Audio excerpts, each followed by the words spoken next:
Taiwan को लेकर चीन के आक्रामक रुख की वजह से पूरी दुनिया की नजर इन दिनों ड्रैगन पर ही है। अमेरिकी स्पीकर नैन्सी पेलोसी की ताइवान यात्रा के बाद चीन ने अमेरिका और ताइवान दोनों को ही बुरे अंजाम भुगतने की धमकी दी है।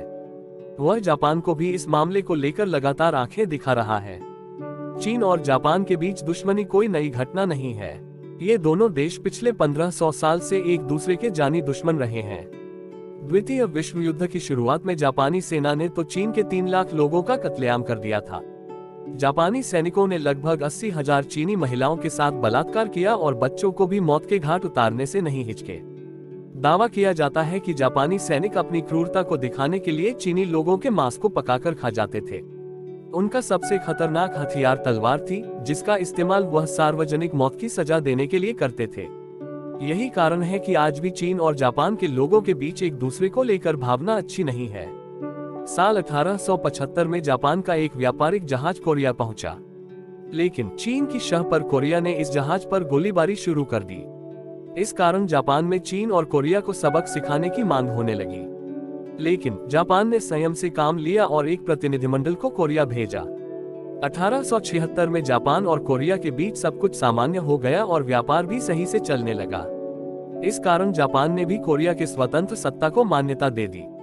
1891 में रूस ने फ्रांस से कर्ज लेकर 3500 मील लंबी ट्रांस साइबेरियन रेलवे बनाने का ऐलान कर दिया।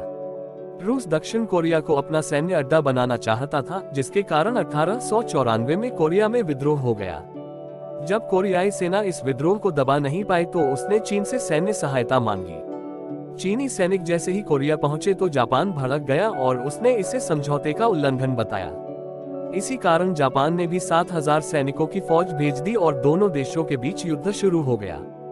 चीन और जापान के बीच पहला युद्ध 1894-95 में कोरिया पर अधिकार को लेकर लड़ा गया था। इस युद्ध में चीनी सेना की जबरदस्त हार हुई। इस कारण कोरिया, मंचूरिया और ताइवान पर जापान का कब्जा हो गया। कहा जाता है कि चीन में चिंग राजवंश के खिलाफ क्रांति इसी युद्ध के कारण हुई थी। चीनी लोगों का मानना था कि जापान ने अपने आधुनिकीकरण के कारण इस युद्ध को जीता था, जबकि उनका देश राजशाही के कारण काफी पीछे था। इस युद्ध के खत्म होने पर 17 अप्रैल 1895 में चीन और जापान के बीच शिमोनोस्की की संधि हुई। इसमें चीन ने कोरिया को एक अलग स्वतंत्र राज्य के रूप में स्वीकार किया और कहा कि वह इस क्षेत्र पर अपना अधिकार नहीं करेगा। वहीं चीन ने जापान को फॉर्मोसा, पेस्काडोज और लियाओतुन प्रायद्वीप दे दिए। चीन ने हर्जाने के तौर पर जापान को 20 अरब सिक्के भी दिए थे। 1931 में जापानी फौज ने चीन के मंचूरिया पर हमला किया। यह हमला जापानी नियंत्रण वाले एक रेलवे स्टेशन के पास हुए विस्फोट के जवाब में किया गया था। इस युद्ध में चीन का जबरदस्त हार हुई और जापान ने मंचूरिया का काफी बड़ा इलाका जीत लिया। इसके बाद जापान की महत्वाकांक्षा बढ़ गई और उसने दिसंबर 1937 में तत्कालीन चीन की राजधानी नानजिंग शहर पर आक्रमण कर दिया। जापानी फौज ने चीन के नानजिंग में जो कत्लेआम मचाया था उसे दुनिया आज तक भूल नहीं पाई है। इस दौरान लोगों को मारा गया, महिलाओं का बलात्कार किया गया, घरों को लूटा गया। यह कत्लेआम मार्च 1938 तक चलता रहा।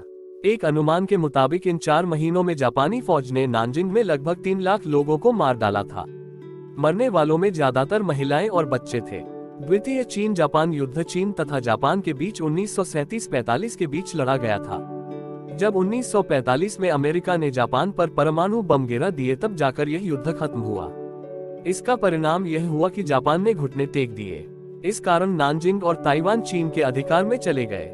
हालांकि इस युद्ध के दौरान जापान ने चीन को ऐसे जख्म दिए जिसे वह आज तक नहीं भूल पाया है।